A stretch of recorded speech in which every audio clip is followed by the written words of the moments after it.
प्यारे बच्चों, देखिए प्यारे बच्चों, आज की इस वीडियो में हम लोग जो भी क्वेश्चंस करने वाले हैं सारे ही क्वेश्चंस आपके मैट्रिक परीक्षा 2024 के लिए बहुत ही महत्वपूर्ण है।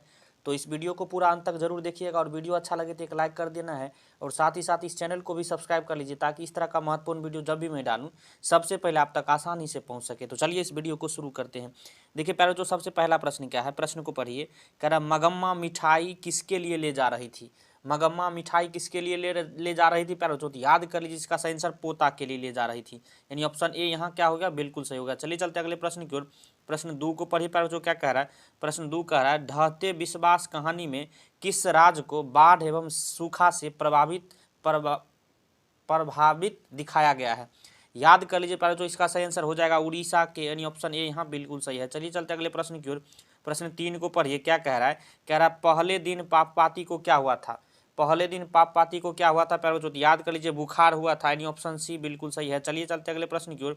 प्रश्न 4 को पढ़िए, कह रहा है ढहते विश्वास कहानी में स्कूल कहाँ है। याद कर लीजिए प्यारे बच्चों, पेड़ के नीचे है, यानी ऑप्शन डी बिल्कुल सही हो जाएगा। चलिए चलते अगले प्रश्न की ओर। प्रश्न 5 को पढ़िए, सीता के बेटों ने सीता को कितने रुपये माहवारी खर्च देने का निर्णय लिया। मोस्ट वीवीआई प्रश्न प्यारे बच्चों, छपेगा, याद कर लीजिए तो 50 रुपया, यानी ऑप्शन बी क्या है, बिल्कुल सही है। चलिए चलते अगले प्रश्न की ओर। प्रश्न 6 को पढ़िए, कह रहा है अच्छे लड़के परिश्रमी होते हैं, कौन वाक्य का उदाहरण है। याद कर लीजिए प्यारे बच्चों, सही आंसर क्या हो जाएगा, तो सरल वाक्य, यानी ऑप्शन बी बिल्कुल सही है। चलिए चलते अगले प्रश्न की ओर। प्रश्न 7 को पढ़िए, कह रहा है संतु मछली लेकर क्यों भागा। याद कर लीजिए प्यारे बच्चों, संतु जो है कुएं में डालने के लिए भागा, यानी ऑप्शन ए यहाँ बिल्कुल सही है। चलिए चलते अगले प्रश्न की ओर। प्रश्न 8 को पढ़िए, कह रहा है एक वृक्ष की हत्या किस कविता संग्रह से संकलित है। याद कर लीजिए इसका सही आंसर क्या हो जाएगा, दुष्चक्र में सृष्टा से, यानी ऑप्शन ए यहाँ बिल्कुल सही है। चलिए चलते अगले प्रश्न की ओर। प्रश्न 9 को पढ़िए, कह रहा है नदी के द्वीप किस कवि की रचना है। मोस्ट वीवीआई प्रश्न प्यारे बच्चों, छपेगा, याद कर लीजिए सच्चिदानंद हीरानंद बादशाहन आज्ञा का है, यानी ऑप्शन डी बिल्कुल सही है। चलिए चलते अगले प्रश्न की ओर। प्रश्न 10 को पढ़िए प्यारे बच्चों, क्या कह रहा है। प्रश्न 10 बहुत ही महत्वपूर्ण है क्योंकि यह प्रश्न जो है बहुत बार पूछा जा चुका है। प्रश्न को पढ़िए, कह रहा है सदियों की ठंडी बूझी राख सुबुगा उठी, मिट्टी सोने का ताज पहन इठलाती है, किस कविता की पंक्ति है प्यारे बच्चों। याद कर लीजिए, छपेगा, मोस्ट वीवीआई प्रश्न है, तो जनतंत्र का जन्म, यानी ऑप्शन डी क्या है, बिल्कुल सही हो गया। अब प्रश्न 11 को पढ़िए प्यारे बच्चों, क्या कह रहा है। प्रश्न 11 कह रहा है जिंदगी और जोंक किस लेखक की रचना है। मोस्ट वीवीआई प्रश्न प्यारे बच्चों, स्टार लगा लीजिए, छपेगा, याद कर लीजिए इसका सही आंसर क्या हो जाएगा, अमरकांत की, यानी ऑप्शन डी बिल्कुल सही हो गया। चलिए चलते अगले प्रश्न की ओर। प्रश्न 12 को पढ़िए, बहादुर को लेकर कौन आया था। याद कर लीजिए प्यारे बच्चों, मोस्ट वीवीआई प्रश्न है, बहादुर को लेकर जो है लेखक का साला आया था, यानी ऑप्शन बी बिल्कुल सही है। चलिए चलते अगले प्रश्न की ओर। प्रश्न 13 को पढ़िए, कह रहा है कि लेखक रामविलास शर्मा के गांव का क्या नाम था प्यारे बच्चों। छपेगा, याद कर लीजिए, मोस्ट वीवीआई प्रश्न है, इसका सही आंसर क्या हो जाएगा, तो उच्च गांव सानी, यानी ऑप्शन बी बिल्कुल सही हो जाएगा। चलिए चलते अगले प्रश्न की ओर। प्रश्न 14 को पढ़िए, कह रहा है पंडित बिरजू महाराज किस घराने के वंशज थे। मोस्ट वीवीआई प्रश्न प्यारे बच्चों, छपेगा, याद कर लीजिए सही आंसर क्या हो जाएगा, लखनऊ घराने के, ऑप्शन बी बिल्कुल सही हो जाएगा। चलिए चलते अगले प्रश्न की ओर। प्रश्न जो है 15 को पढ़िए बच्चों, क्या कह रहा है कि भौतिकवाद का अर्थ भाग्यवाद नहीं है, किस निबंध की पंक्ति है। याद कर लीजिए इसका सही आंसर क्या हो जाएगा, तो श्रम विभाजन और जाति प्रथा, ऑप्शन सी बिल्कुल सही हो जाएगा। चलिए चलते अगले प्रश्न की ओर। प्रश्न 16 को पढ़िए, बिरजू महाराज का संबंध किससे है। मोस्ट वीवीआई प्रश्न प्यारे बच्चों, छपेगा, याद कर लीजिए, स्टार लगा लीजिए इस प्रश्न को, डायरेक्ट आपको यही प्रश्न पूछने वाला है। इसका सही आंसर क्या हो जाएगा, तो इनमें से कोई नहीं है। बिरजू महाराज का संबंध जो है किससे है, तो कथक नृत्य से, यानी ऑप्शन डी बिल्कुल सही हो जाएगा, वो ऑप्शन में नहीं है। चलिए चलते अगले प्रश्न की। प्रश्न जो है 17 को पढ़िए, निम्न में से निश्चय शब्द का विलोम कौन है प्यारे बच्चों। निश्चय शब्द का उल्टा पूछ रहा है, कौन होता है, तो याद कर लीजिए इसका सही आंसर हो जाएगा और निश्चय होता है, यानी ऑप्शन सी बिल्कुल सही है। चलिए चलते अगले प्रश्न की ओर।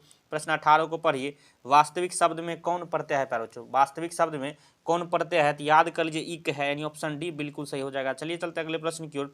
प्रश्न 19 को पढ़िए, कह रहा है रुचि शब्द का विशेषण क्या है प्यारे बच्चों। रुचि शब्द का विशेषण क्या है, तो याद कर लीजिए रुचि है, यानी ऑप्शन सी बिल्कुल सही हो जाएगा। चलिए चलते अगले प्रश्न की ओर। प्रश्न जो है 20 को पढ़िए, कह रहा है कि महाशय शब्द का स्त्रीलिंग रूप क्या है, तो याद कर लीजिए महाशय शब्द का स्त्रीलिंग रूप जो है महाशया है, यानी ऑप्शन बी बिल्कुल सही हो जाएगा। चलिए चलते अगले प्रश्न की ओर। 21 प्रश्न को पढ़िए, कह रहा है भानुमति का पिटारा मुहावरे का क्या अर्थ है प्यारे बच्चों। याद कर लीजिए भानुमति के पिटारे का अर्थ है अनावश्यक वस्तुओं का भंडार, यानी ऑप्शन बी बिल्कुल सही है।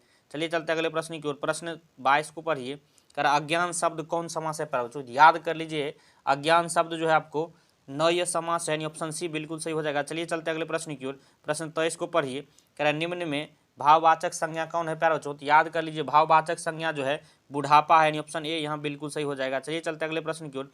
वीडियो पसंद आ रहा हो तो लाइक जरूर करिए प्यारे बच्चों, अपने दोस्तों में भी शेयर करिए। प्रश्न 24 को पढ़िए। बहादुर शीर्षक कहानी में निर्मला कौन थी प्यारे बच्चों?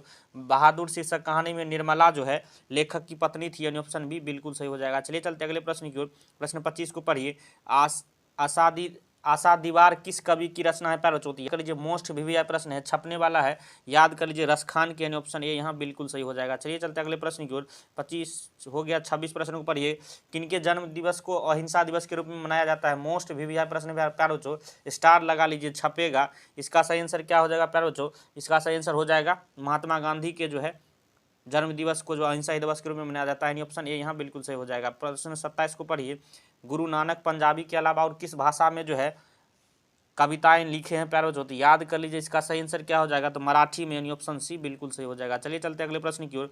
प्रश्न 28 को पढ़िए। कह रहा है कि संप्रदाय मुक्त कृष्ण भक्त कवि कौन थे प्यारे बच्चों? तो याद कर लीजिए इसका सही आंसर क्या होगा? रसखान थे, यानी ऑप्शन एक बिल्कुल सही हो जाएगा।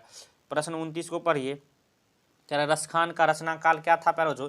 याद कर लीजिए इसका सही आंसर क्या हो जाएगा? तो जहांगीर के शासनकाल में था, यानी ऑप्शन बी बिल्कुल सही हो जाएगा।